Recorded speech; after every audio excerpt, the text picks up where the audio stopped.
నమస్తే.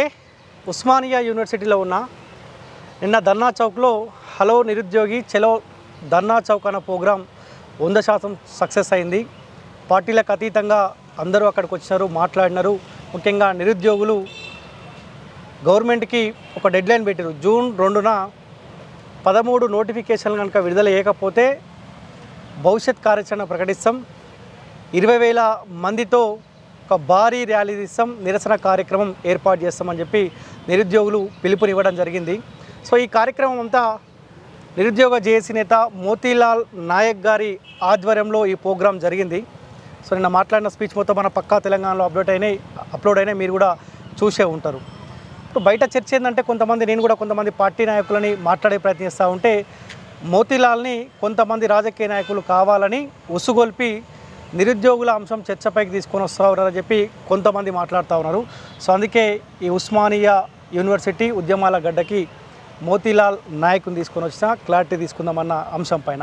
యానా నమస్తే. నమస్తే. సో ముందుగా మీకు నిరుద్యోగుల పక్షాన ప్రత్యేక ధన్యవాదాలు. ఎందుకంటే ఒక బలమైన పోరాటం చేస్తున్నారు, నిరుద్యోగులను ఏకం చేస్తూ ఉన్నారు, నిరుద్యోగ సమస్య పైన గలమెత్తా ఉన్నారు. ముఖ్యంగా మీరు చేసిన ఆమరణ నిరాహార దీక్ష కూడా సో కొంత గవర్నమెంట్లో చలన వచ్చింది. ఎందుకంటే స్వయాన రాష్ట్ర ముఖ్యమంత్రి మీ పేరు ప్రస్తావనకు తీసుకొని వచ్చినాడు. సో నిన్న ఏ పార్టీతో సంబంధం లేకుండానే నిరుద్యోగులని తీసుకొని వచ్చి ధర్నా చౌక్లో హలో నిరుద్యోగి చలో ధర్నా చౌక్ అనే ప్రోగ్రామ్ని మీరు చేసినారా? ఎస్, అది ఏ పొలిటికల్ పార్టీస్తో సంబంధం లేకుండా, అసలు మేము ఫస్ట్ నుంచే ఏ పొలిటికల్ పార్టీతో సంబంధం లేకుండా చేస్తున్నాం. నేను ఒక ఇండివిజువల్ స్టూడెంట్ లీడర్, ఒక స్టూడెంట్ ఉన్నది సమాజంలో ఉన్న సమస్యలను మాట్లాడుకుంటూ క్వశ్చన్ చేసుకుంటూ పోతున్నటువంటి ఒక విద్యార్థి నాయకుడు నేను. సో ఇండివిజువల్గా ఉన్నప్పుడు ఆబ్వియస్గా వాళ్ళకి ఏ పాయింట్స్ దొరకనప్పుడు ఏదో ఒకటి అటాచ్ చేసి మాట్లాడాలని అనుకుంటారు. కేసీఆర్ హటావో తెలంగాణ బచావో అని చెప్పేసి ఉద్యమం చేసి అన్ని యూనివర్సిటీస్లో తిరిగి అన్ని చోట్ల జేఏసీలుగా ఫామ్ చేసి గ్రౌండ్ వర్క్ చేయాల్సినటువంటి ఇప్పుడు రేవంత్ రెడ్డి గారు నేను తెలుసు అని చెప్పేసి అన్నారు. ఎట్లా తెలుస్తుంది? ఒక ముఖ్యమంత్రి స్థాయి వ్యక్తికి నేను తెలుసు అని ఎట్లా చెప్తారు? నేను ఆ స్థాయిలో పనిచేసిన, ఆ స్థాయిలో ఆ రోజు నిరుద్యోగులకు న్యాయం జరగటం కోసం ఆ రోజు ఆ పార్టీకి మేము మద్దతు ఇచ్చినాం, గెలిపించినాం. సో అట్లా అన్నప్పుడు ఇప్పుడు ఏమంటారు వాళ్ళు, ఒక స్టేట్మెంట్ ఏమంటారు అంటే, మీరు టీఆర్ఎస్ పార్టీ ఫర్ ఎగ్జాంపుల్ అనుకుందాం, TRS party support TRS party మద్దతు అని అంటారు. ఆ రోజు మరి కాంగ్రెస్ పార్టీ మద్దతు తీసుకొని మేము టీఆర్ఎస్ పార్టీని ఓడగొట్టినప్పుడు దాని అర్థమేది? ఇప్పుడు చర్చ ఏంటంటే కాంగ్రెస్ పార్టీ అధికారంలోకి రాకముందుకు మోతీలాల్ అనే వ్యక్తి ఎక్కడ తెరపైకి రాలేదు. కాంగ్రెస్ పార్టీ అధికారంలోకి రాగానే కొంతమంది సపోర్ట్ తీసుకొని తెరపైకి వస్తూ ఉండు, కాంగ్రెస్ పార్టీ గవర్నమెంట్ టార్గెట్గా నిరుద్యోగులని అడ్డం పెట్టుకొని రాజకీయం చేస్తామని చెప్పి కొంతమంది అంటా ఉన్నారు. చూడండి, నేను ఒక ఉస్మానియా యూనివర్సిటీ విద్యార్థిగా రాకముందు నేను వీళ్ళందరూ సోకాళ్ళు మాట్లాడే అన్ని చిల్లర మాటలు మాట్లాడొద్దు, కానీ 3 ఎకరాల భూమి అమ్మిన చదివిన నేను ఢిల్లీలో హేమంత్ ఝా ఐఏఎస్ అకాడమీ, ఇప్పుడు కూడా ఢిల్లీలో ఫ్యాకల్టీ ఏఎల్ఎస్ ఫ్యాకల్టీలో పనిచేస్తున్నాడు.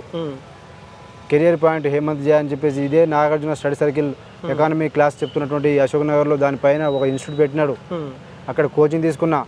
అదే ఢిల్లీలో 3 సంవత్సరాలు కోచింగ్ తీసుకొని చదివి అది అవ్వక, అది మనం కొన్ని ఫ్యాక్టర్స్ వల్ల మా ఫాదర్ చనిపోవడం, తర్వాత కొంచెం అది అందరికీ అన్నీ వర్కౌట్ కావు. సో నేను ఒక గవర్నమెంట్ ఉద్యోగం, ఆ ప్రాసెస్, ఆ డబ్బు కానీ ఆ ఇబ్బందులు కానీ అవన్నీ పెయిన్ఫుల్గా చేసుకుంటూ అవి చూసి వచ్చినా కాబట్టి నేను ఇక్కడ మెస్ సమస్య మీద మాట్లాడినా, ఇదే లైబ్రరీ సమస్య మీద మాట్లాడినా, ఇదే యూనివర్సిటీ సమస్యల మీద మాట్లాడినా, ఇదే సోమాజిగూడ ప్రెస్ క్లబ్లో అన్ని యూనివర్సిటీస్ మీద వాటి పరిస్థితి మీద మాట్లాడినా, అవి మేము చాలా మాట్లాడినాం. అల్టిమేట్గా ఫస్ట్ అట్లా ఒక స్టెప్ బై స్టెప్ మాట్లాడుకుంటూ దాని తర్వాత అల్టిమేట్గా ఆ రోజు కేసీఆర్ గారి ప్రభుత్వంలో విద్యా వ్యవస్థ పూర్తిగా భ్రష్టు పట్టిపోయింది. దీన్ని ఎట్లయినా దీనికి మార్పు రావాలి, లేదంటే ఈ యూనివర్సిటీ యాక్చువల్గా ఇంకోసారి టీఆర్ఎస్ కనుక వచ్చి ఉంటే ఈ యూనివర్సిటీ ఉండేది కాదు. ఆ స్థాయిలో ఒక విద్యార్థి నాయకుడిగా నాకు ఇప్పుడు నాకు క్వశ్చన్ చేసే గుణం ఉన్నప్పుడు నేను ఒక చిన్న ప్రయత్నం చేసిన, గవర్నమెంట్ మార్చాలని ప్రయత్నం చేసినాం. అది ఫార్చునేట్గా అందరు స్టూడెంట్లలో కనెక్ట్ అయింది. అన్నీ ముఖ్యంగా మేము ఎక్కడ అంటే, సరే నువ్వు ఎడ్యుకేషన్ వ్యవస్థ ముందు కనుక చేస్తుండొచ్చు, కానీ అన్ని సంవత్సరాల నుంచి ప్రిపేర్ అవుతున్న 10 సంవత్సరాల నుంచి ప్రిపేర్ అవుతున్న పిల్లలను నువ్వు గ్రూప్ 1 ఎగ్జామ్లను పేపర్లను నువ్వు పల్లి బటన్ లాగా అమ్ముకుంటే మరి ఆ రోజు వాళ్ళ పరిస్థితి ఏ స్థాయిలో ఉండాలి? అంటే అక్కడ నేను కనెక్షన్ అయింది, బాగా కనెక్షన్ అయింది. నేను ఎక్కువ హైయెస్ట్ డ్యూరెస్ట్ మనం ఎక్కువ ఎక్కువ డ్యూరేషన్లో నేను పోరాటం చేస్తుంది ఇప్పుడు నిరుద్యోగుల గురించి యాక్చువల్గా. ఇంతకుముందు మెస్ గురించి ఒక 2 నెలలు 1 నెల రోజులు మాట్లాడిన మా సమస్యకి అప్పటికప్పుడు ఇదే యూనివర్సిటీలో 3000 మంది స్టూడెంట్స్ని రోడ్డు మీద తీసుకొచ్చి పోస్ట్ పోన్ చేయించినాం ఒక ఇండిపెండెంట్ విద్యార్థి నాయకుడుగానే. కానీ ఎక్కడైతే నిరుద్యోగ సమస్య వచ్చిందో అక్కడ నాకు తెలియకుండా నేను కనెక్ట్ అయినా. ఎందుకంటే అది పర్సనల్గా నేను చదివినా, ప్రిపేర్ అయినా, స్ట్రగుల్ అయినా. అదే అశోక్ నగర్లో వివిగిరి లైన్లలో అదే లైన్లో నేను రూమ్లో రెంట్ కూడా ఉన్నా. నేను ప్రిపేర్ అయినా, నెలకు 5,000 రూమ్ రెంట్ పెట్టుకుంటూ ఫుడ్ పడక అదే హిమాయత్ నగర్లో సత్యం కిడ్నీ సెంటర్లో కూడా మాకు కిడ్నీలో రాళ్ళు వచ్చినాయని చెప్పేసి మేము భయపడుకుంటూ చెక్ చేసుకుంటూ రకరకాల బాధలు పడ్డాం సార్ నేను. కానీ ఇప్పుడున్న పరిస్థితులలో ఈ అరాచకపు రాజకీయ ఉన్న పరిస్థితి మనం చూస్తూ ఉన్నాం. ఎవడన్నా గట్టిగా మాట్లాడితే కేసులా, లేకపోతే ఇబ్బందులా, లేకపోతే కుటుంబాన్ని వేధించడమా, ఇటువంటి పరిస్థితుల్లో నిజంగా మోతీలాల్ నాయక్ వెనుక ఏ నాయకుడు లేకుండానే ఇంత బలమైన పోరాటం చేస్తూ ఉండా సార్? నేను ఒకటి నమ్ముతా సార్. నేనేం నమ్ముతా అంటే నేను ఒక ఇండిపెండెంట్ విద్యార్థి వ్యవస్థ ఉన్నప్పుడు నేను గాంధీ గారి నుంచి చూసిన ఆ రోజు బ్రిటిష్ అనేది చాలా పవర్ఫుల్ వ్యవస్థ. అలాంటి వాళ్ళ మీద వాళ్ళని ఎట్లా ఫైట్ చేయగలిగినాడు? శాంతియుతంగా మాత్రమే ఫైట్ చేయగలిగింది. సో నా మార్గం కూడా అదే. నేను డెమోక్రటిక్గా పోవాలి, ఉన్నది ఉన్నట్టుగా జెన్యూన్గా మనం రెచ్చగొట్టే మాటలు మాట్లాడొద్దు. సమస్య నేను ఒక ఉద్యమకారుని, నేను రాజకీయ నాయకుని కాదు, ఉద్యమకారుని. కాబట్టి రేపు ఈ సమస్య ఉన్నప్పుడు ఇంకొకటి మా ఊర్లో ఒక వాటర్ సమస్య ఉండే సార్, పొలాలన్నీ ఎండిపోయినాయి. ప్రశ్నించే గుణం, దానికి రెస్పాండ్ అయ్యే గుణం నాకు ఉంది. కాబట్టి ఆ రోజు అక్కడ మాట్లాడడం వల్ల ఒక ఈటీవీ న్యూస్లో ఎక్కడో చిన్న మారుమూల ప్రాంతం నుంచి అక్కడ యావత్ తెలంగాణలో ఉన్న యూట్యూబ్ ఛానల్స్ అన్నీ కూడా మా తండలో ఉన్నటువంటి పంట పొలాల్లో కూడా వచ్చి మాట్లాడే స్థాయికి అక్కడ ఉన్నటువంటి ఎమ్మెల్యేని కూడా అక్కడ వచ్చి తీసుకొచ్చి ప్రభావం చేసి వాళ్ళతో కళ్ళలో నీళ్లు వచ్చే ఆ సిచ్యువేషన్స్ కూడా వచ్చేసి ఆ స్థాయి వరకు నేను ఒక మూమెంట్ చేసిన. అంటే నేను ఒక సమస్య మీద రియాక్ట్ కావాలి, మాట్లాడాలి అనే ఒక ఉద్దేశంతో పోతున్నాను. కాబట్టి నేను మాట్లాడే మాటల్లో నేను పోయే మార్గంలో ధర్మం ఉన్నప్పుడు, నేను అధర్మం మీద ఫైట్ చేస్తున్నప్పుడు, నేను ధర్మం మార్గంలో ఒక యుద్ధం చేస్తున్నప్పుడు నేను దేనికి భయపడాలి?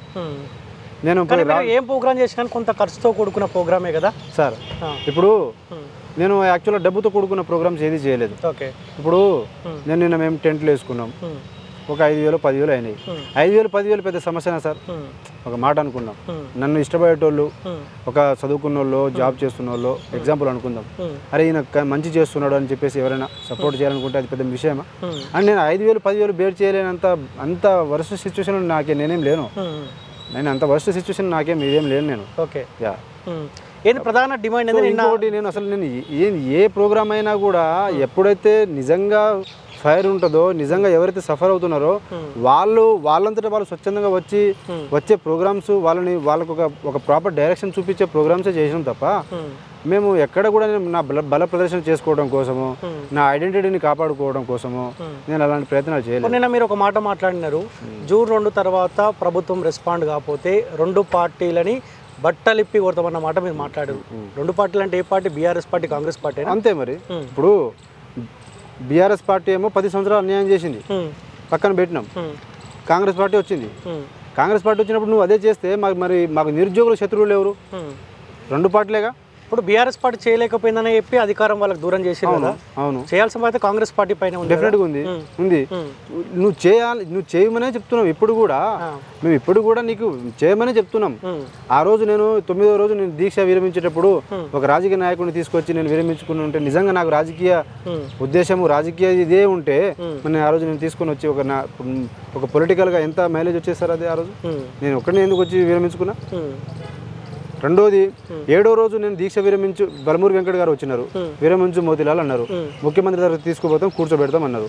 నువ్వు కూర్చోబెడతామంటే దానికంటే ముందు అశోక్ సార్ చేసిండు, నువ్వు ఆయనని లేపినావు, ఆయన విరమించిండు. ఆయన విరమించిన తర్వాత నువ్వు అసలు ఏం హామీ ఇచ్చినావు అని ఆయన విరమించిండు, ఏం హామీ ఇచ్చినావు అని చెప్పేసి నువ్వు ఏం హామీ ఇచ్చినావు, విరమింపజేసినావు, నువ్వు చేసినావు. మరి నేను నిన్ను ఎట్లా నమ్మాలి? నమ్మలేదు. నేను నిన్ను నమ్మలేను, నువ్వు జీవోతో రా అని చెప్పిన, రాలేదు. ఒకవేళ ఆ రోజు ఆయన మాట నేను విని నేను బయటకు వచ్చి ఉంటే అదే రేవంత్ రెడ్డి గారు మోతీలాల్ పరీక్షనే రాయలేదు, మోతీలాల్ అసలు ఆ పార్టీ ఉన్నది, ఈ పార్టీ ఉన్నది అని చెప్పేటోళ్ళు మీరు చెప్పండి. లేదు. అంటే వాళ్ళ మాట వింటే ఒక మాట, మాట వినకపోతే ఇంకో మాట చెప్తారు. అల్టిమేట్గా ఏంటంటే ఇదంతా ఏంటంటే నిరుద్యోగులను ఏకం ఒక మనిషిని ఇన్ని వేల మంది ఇంతమంది నిరుద్యోగ యువత నిలబడి పిలుపు ఆయన నమ్ముతున్నారు, ఆయన వెనకాల వస్తున్నారు. ఈయనను కనుక మనం బ్రేక్ డౌన్ చేస్తే, ఈయనను కనుక మనం క్యారెక్టర్ అసాసినేషన్ చేస్తే, ఆ పార్టీయో ఈ పార్టీయో ఆ రాజకీయం ఈ రాజకీయం ఏదో ఒకటి మనం అంటగడితే ఆటోమేటిక్గా పిల్లలు కూడా రాకుండా ఉండిపోతారు. అల్టిమేట్గా మన నిరుద్యోగ సమస్యని మనము చాలా లైట్ తీసుకోవచ్చు. ఇప్పుడు దాన్ని ముక్కలు విడగొట్టినప్పుడే కదా వాళ్ళు సక్సెస్ అయ్యేది. సో అది ప్రభుత్వం చేస్తున్నటువంటి కుట్ర.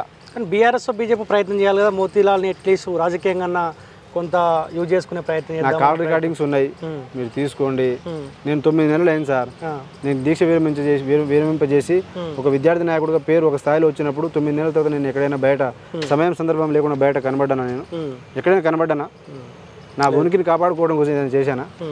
నాకు అవసరం లేదు. సమస్యలు ఉన్నప్పుడు సమస్యల మీద మాట్లాడతాం, సమస్యల మీద చేసుకుంటూ వెళ్ళిపోతాం. అవసరమైతే నిరుద్యోగులకు 13 నోటిఫికేషన్స్ విడుదల కాకపోతే మాత్రం అది ఏదైనా సరే సిచ్యువేషన్స్ కంపల్సరీస్ బట్టి మనకు కొన్ని ఆలోచనలు వస్తాయి.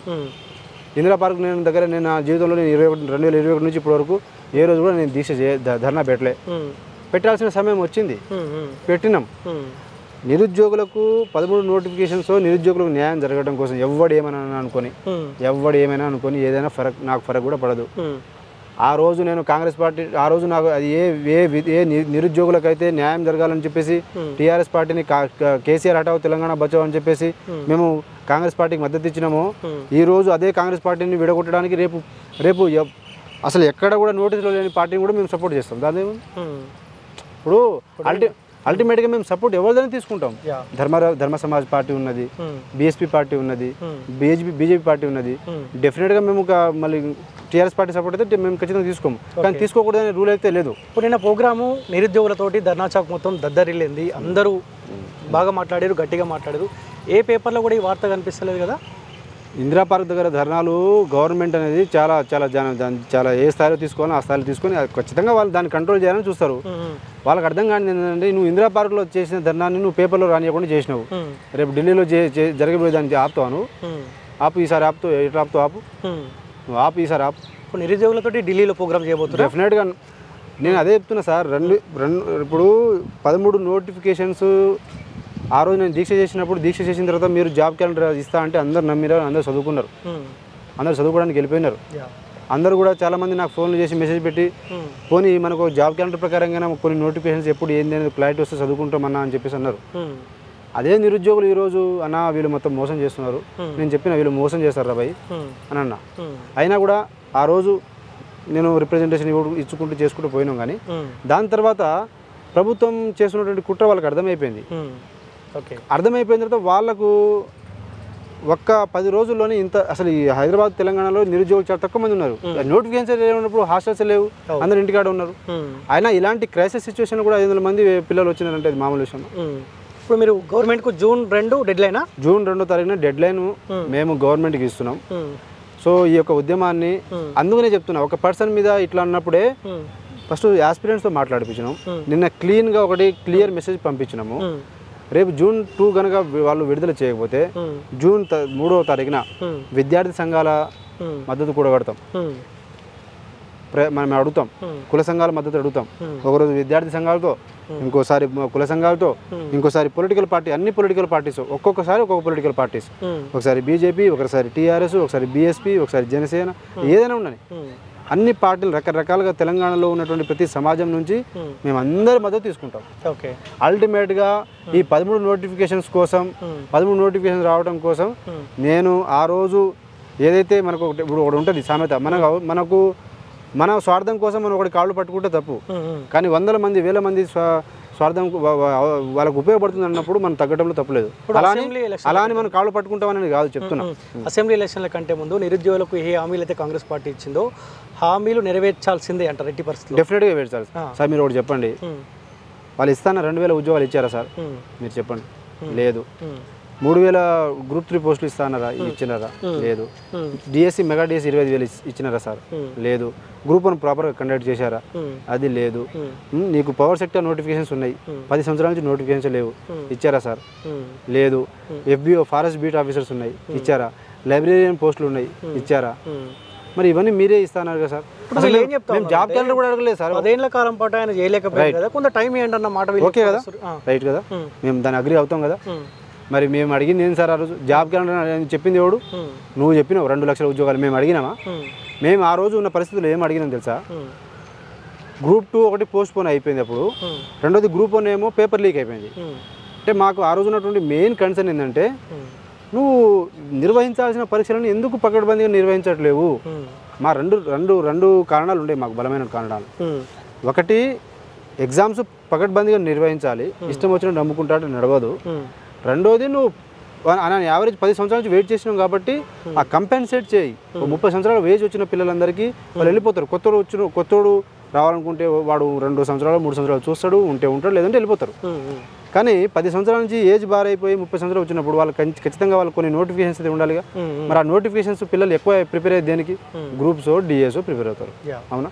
ఇంకా ఇటు సైడ్ వస్తే మ్యాక్సిమం ఇప్పుడు ఏ కాంపిటేటివ్ ఎగ్జామ్స్ అయినా సరే, మిగతా అంటే డిపార్ట్మెంటల్ ఎగ్జామ్స్ అవి అవుతూనే ఉంటాయి. వాటి గురించి ఎప్పుడు కూడా పోరాటం చేయాల్సిన పరిస్థితి ఉండదు.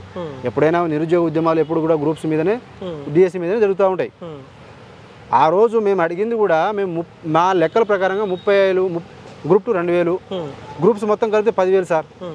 మెగా డిఎస్సి 25,000 అంటే ఎంత అయినాయి సార్? 35,000. నువ్వు 35,000 ఇస్తే ఇక్కడ దాకా వచ్చేది కాదుగా. నువ్వు ఇస్తాన 2 లక్షల ఉద్యోగాలు మేము నమ్మలే. 35,000 అయినా ఈరనా నువ్వు 35,000 కూడా ఇవ్వలేదు. మాట్లాడారా గవర్నమెంట్లో ఉన్న పెద్దలతో ఎవరితో మాట్లాడే ప్రయత్నం చేశారు? అంటే మీరు ఈ నిరసన కార్యక్రమాలు చేయకంటే ముందు గవర్నమెంట్లో ఉన్న వాళ్ళని కన్సల్ట్ అయ్యే ప్రయత్నం నేను జనవరి నెలలో రిప్రజెంటేషన్ ఇచ్చిన. దాని తర్వాత ఒక 2 నెలల తర్వాత మళ్ళీ అన్ని పొలిటికల్ పార్టీస్ని, కుల సంఘాల నాయకులను, విద్యార్థి సంఘాల నాయకులను అందరినీ రిప్రజెంటేషన్ ఇచ్చిన. ఇది జాబ్ నోటిఫికేషన్ రావట్లేదు. ఎట్లా 3 సార్లు చేసినాం మేము. ఒకటేమో వాళ్ళు జాబ్ క్యాలెండర్ విడుదల చేసినాం మేము, అసెంబ్లీలో ప్రకటించినారు కదా. ప్రకటించిన తర్వాత అక్టోబర్లో, మేము జూలైలో అయితే అది అక్టోబర్లో యాక్చువల్గా అది రిలీజ్ కావాలి. సో జాబ్ క్యాలెండర్ ఇంప్లిమెంట్ అయ్యే టైంకి ఆయన ఏం చేసిందంటే ఎస్సీ వర్గీకరణ తీసుకొచ్చినప్పుడు, సార్ మరి జాబ్ క్యాలెండర్ ఇస్తా అన్నారు కదా మీరు, మరి జాబ్ క్యాలెండర్ ఇస్తా అన్నప్పుడు మరి ఎక్కడ జాబ్ క్యాలెండర్ అని చెప్పేసి మేము ప్రెస్ మీట్ పెట్టగానే అతి త్వరలో అని చెప్పేసి అన్నారు. అప్పుడు ఒక రిప్రజెంటేషన్, ఒక ప్రోగ్రామ్ చేసినాం, అక్కడ లేదు. సరే ఎస్సీ వర్గీకరణ కాగానే మేము ఇస్తామన్నారు. ఎస్సీ వర్గీకరణ కాగానే అప్పటి వరకు మేము వెయిట్ చేసినాం. అప్పుడు కూడా మళ్ళీ మేము ప్రెస్ మీటో ర్యాలీయో చేసినాం. అప్పుడు కూడా వెయిట్ చేసినాం. మళ్ళీ ఎస్సీ వర్గీకరణ కాగానే మే ఫస్ట్ వీక్లో అప్పుడు టీజీపీఎస్సీ చైర్మన్ ద్వారా మార్చి నెలలో మొత్తం వేకెన్సీస్ బయట తీస్తాం, మే ఫస్ట్ వీక్లో నోటిఫికేషన్ విడుదల చేస్తాం, 6 నెలల్లో ప్రాసెస్ అంతా కంప్లీట్ చేస్తాం అన్నారు. మరి మేము ఎప్పుడు చేసినాం సార్ ప్రోగ్రామ్? మే 30 తారీఖు, మే 20 తారీఖు మేము అప్లై చేసింది. అంటే మేము 3 వారాలు 4 వారాలు మీరు చెప్పిన దాని తర్వాతనేగా 17 నెలలు ఆగినాం. ఒక రాజకీయ పార్టీ ఒక సపోర్ట్తో చేసేటోళ్ళు ఇట్లా ఉంటుందా సార్? చూసి ప్రభుత్వానికి ఇంత అవకాశం ఇస్తారా? ఏముంది సార్, వెనకాల రెచ్చాలంటే వీళ్ళు 100 మంది 1000 మంది బయట పైసలు పెట్టుకొని మొత్తం ఇది చేస్తున్నారని చెప్పేసి ఇంతమంది ఎన్ని ఉద్యమాలు జరగలే అట్లా. కానీ మేము అట్లా చేయాలనుకున్నప్పుడు లాస్ట్ 17 నెలల్లో ఒక్కసారి చేసామా అట్లా? ఒక పెయిడ్ ఆర్టిస్ట్ లాగా పిల్లల్ని బయట ఫోర్స్ఫుల్గా తీసుకొచ్చి ఏదైనా అట్లాంటి చేసామా? ఇప్పుడు నిన్నటి ధర్నాతోటి గవర్నమెంట్లో ఏమైనా చలనం వచ్చే అవకాశం ఉన్నట్టు మీకు ఏమైనా కనిపిస్తూ ఉందా? వాళ్ళకు 2 విషయాలు సార్. చలనం వస్తే ఎవరికి లాభం వస్తుంది? ఇద్దరికి అవుతుంది. చలనం రాకపోతే ఎవరికి నష్టం అవుతుంది? ఇద్దరికి నష్టం అవుతుంది. నిరుద్యోగులకు అయితే డెఫినెట్గా వస్తుంది. మాకు నోటిఫికేషన్స్ రావు, మీకు జరగాల్సిన డ్యామేజ్ మీకు జరుగుతుంది. నువ్వు చలనం ఇప్పుడు నేను ఇంకోటి చెప్తున్నా, గవర్నమెంట్ కూడా రిక్వెస్ట్, నేను చాలా మంచిగా చెప్తున్నా మీకు. మీరు ఇంకొక ప్రాపర్గా ఒక 40 నుంచి 45,000 ఉద్యోగాలు పర్ఫెక్ట్గా ఈ టైంలో ఇచ్చేయండి. మీకు నిరుద్యోగుల నుంచి ఎంత సపోర్ట్ వస్తుందో మీరు ఆలోచించుకోవాలి. నేను ఇది కూడా చెప్తున్నా సార్. నేను గ్రూప్ 2 2,000, గ్రూప్ 3 3,000, గ్రూప్ 1 1000 పోస్టులు, మెగా డిఎస్సి 20,000 పోస్టులు, ఎందుకు ఇట్లా మొత్తం కలిపి 40,000-45,000 పోస్టులు కనుక మీరు పవర్ సెక్టారు, ఎస్ఐ, పీసీ అన్ని కలిపి 50,000 ఉన్నాయి అనుకోండి. ఈ 50,000 ఉద్యోగాలు కనుక ఇప్పుడు ఇస్తే మీరు అనుకుంటున్నారు రాజకీయంగా ఒకసారి అధికారంలో వచ్చిన తర్వాత మీరు ఏదో ఎక్కువ ఆలోచిస్తారు కానీ తప్పు. నువ్వు 4 సంవత్సరాలు వెయిట్ చేపిస్తావు, ఎవడు ఓపిక ఉండదు, వెళ్ళిపోతారు. నువ్వు ఇస్తావు, వేరే వాళ్ళకి ఇస్తావు, నువ్వు ఇచ్చినా చూపించుకున్నావు అనుకో, నెక్స్ట్ ఎలక్షన్ కోడ్ వరకు నువ్వు ఎలక్షన్ గవర్నమెంట్ లాస్ట్ 2028-2027 ఇస్తా అని చెప్పేసి ఒక 50,000 లక్షలు ఇస్తాను అనుకో. అప్పుడు దాకా ఇప్పటి నుంచి మేము కోపం మాట్లాడుతూనే ఉంటాం. మౌత్ టాక్ ఎంత పోతుంది పబ్లిసిటీలో. అరే మా జూన్ 2 తర్వాత గవర్నమెంట్ స్పందించకపోతే ఢిల్లీలో తెలుసుకుంటారా, లేకపోతే హైదరాబాద్లో మళ్ళీ ధర్నా ప్రోగ్రామ్ అటువంటి జూన్ 3న మేము డిసైడ్ అవుతాం. నేను చెప్తుంది ఏంటంటే ఫస్ట్ విద్యార్థి సంఘాల మద్దతు కూడగడతా, వాళ్ళు ఇస్తే సంతోషం. కుల సంఘాల మద్దతు కూడగడతాం, ఇస్తే సంతోషం. పార్టీల సపోర్ట్ అడుగుతాం, ఇస్తే సంతోషం. ఇవ్వకపోతే నిరుద్యోగులంగా మేమేం చేయాలనో, మేము ఎంత చేయగలనో, ఎక్కడ దాకా తెలుసుకోవాలో తెలుసుకుంటాం. అది ఢిల్లీ వరకు ఖచ్చితంగా పోతుంది. ఈసారి 100 మంది అనుకుంటే 1000 మంది ఢిల్లీలో పోయి మాకు నోటిఫికేషన్స్ వచ్చే వరకు రాహుల్ గాంధీ మీద పోరాటం చేస్తాం. Okay, anyway thank you so much అన్న, మీ పోరాటం కంటిన్యూ చేయండి. Thank you so much. ముందుగా దాంతోపాటు మీరు పక్కా తెలంగాణ ఛానల్ని, యూట్యూబ్ ఛానల్ని కొత్తగా ఈయన ఉద్యమకారుడు, అందరు సపోర్ట్ తీసుకుంటున్నారు. అందరు అంతమంది సపోర్ట్ ఇచ్చినారంటే మీకు ఏ బ్యాక్గ్రౌండ్, ఏ మంచితనం లేకపోతే ఎవరు చేయడు. సో అందరూ సపోర్ట్ ఇస్తున్నారు కాబట్టి మీరందరూ కూడా ఈ పక్కా తెలంగాణ ఛానల్ని కూడా సబ్స్క్రైబ్ చేసుకోండి.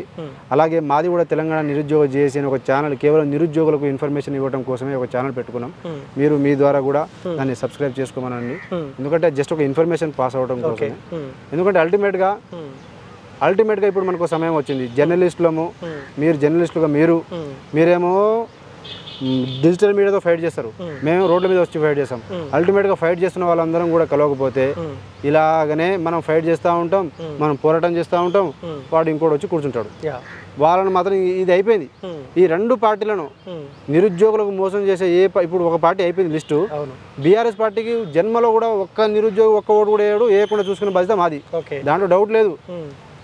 మా అవసరాల కోసం పోతుండొచ్చు, మా అవసరాల కోసం, కేసుల కోసము. ఇప్పుడు కేసులు అంటే ఏంటి, జీవో నెంబర్ 46 జీవో నెంబర్ 29 మీదనో వాళ్ళు ఎంత తెలివి ఉన్నాడో మేము కూడా అంతే ఉంటారు కదా. సో ఏదైనా ప్రోగ్రామ్స్ కోసమో లేదంటే ఇంకోటో చేస్తుండొచ్చు, కానీ అంత ఈజీగా ఈసారి రాజకీయ గెలవమని, ఈసారి టీఆర్ఎస్ పార్టీ ఓటు అడగమను, ఓటు. కాంగ్రెస్ పార్టీకి దిక్కు దిగడం లేక వీళ్ళకు ఉండదు. ఏమో కొత్త పార్టీ పుడుతుండొచ్చు, ఎందుకు పుట్టకూడదు? నీ విద్యార్థుల గురించి ఎవరు మాట్లాడాలి? ప్రతి గవర్నమెంట్లో నష్టపోయేది, ఇబ్బంది పడుతున్నది విద్యార్థులే.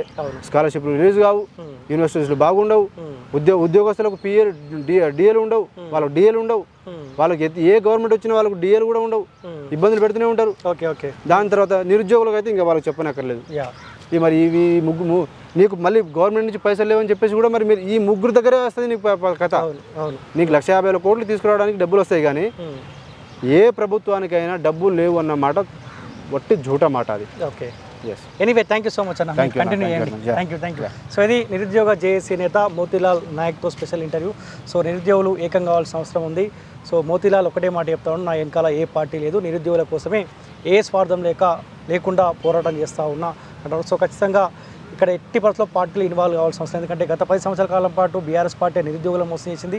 మళ్ళీ ఏ నిరుద్యోగులను అయితే మోసం చేసిందో ఆ నిరుద్యోగుల దగ్గరికి బీఆర్ఎస్ పార్టీ వచ్చే ఇంకో చిన్న విషయం ఏంటంటే, ఈ వేదిక ద్వారా ప్రతి పొలిటికల్ పార్టీస్ వాళ్ళ యొక్క ఆఫీసులో కావచ్చు, వాళ్ళ యొక్క వ్యవస్థ ద్వారా కావచ్చు, వాళ్ళ యొక్క విద్యార్థి విభాగం కావచ్చు, లేదంటే యువ విభాగం కావచ్చు, వాళ్ళు ఈ నోటిఫికేషన్ విడుదల చేయాలని మాకు సంబంధం లేకుండా వాళ్ళు మేము ఎప్పుడైతే చేస్తున్నామో మాతో పాటు వాళ్ళు కూడా వాళ్ళ యొక్క ఏదైతే ఉన్నాయో అవకాశాలు ఉన్నాయో అక్కడ నుంచి వాళ్ళు మాట్లాడాలని, ఈ నోటిఫికేషన్ విడుదల చేయాలని అన్ని సైడ్ నుంచి ప్రెజర్ గ్రూప్ లాగా ఫామ్ అయ్యి అన్ని పొలిటికల్ పార్టీ, ఎందుకంటే రేపటి రోజున ఓట్లు అడిగేది మీరే, కొట్లాడేది మేము.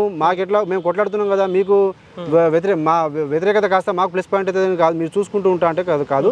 మీరు కూడా మేము ఎంత కొట్లాడుతున్నామో, మీకు ఓట్లు కావాలంటే, మీరు ఓట్లు అడగాలంటే మీరు కూడా కొట్లాడండి, మీరు కూడా కొట్లాడాల్సిన బాధ్యత ఉన్నదని చెప్పేసి నేను ఈ సందర్భంగా నేను thank you so much. So ఇది మోతీలాల్ నాయక్తో స్పెషల్ ఇంటర్వ్యూ. చూస్తుంటే పక్కా తెలంగాణ, ఇది ప్రజల గొంతుక.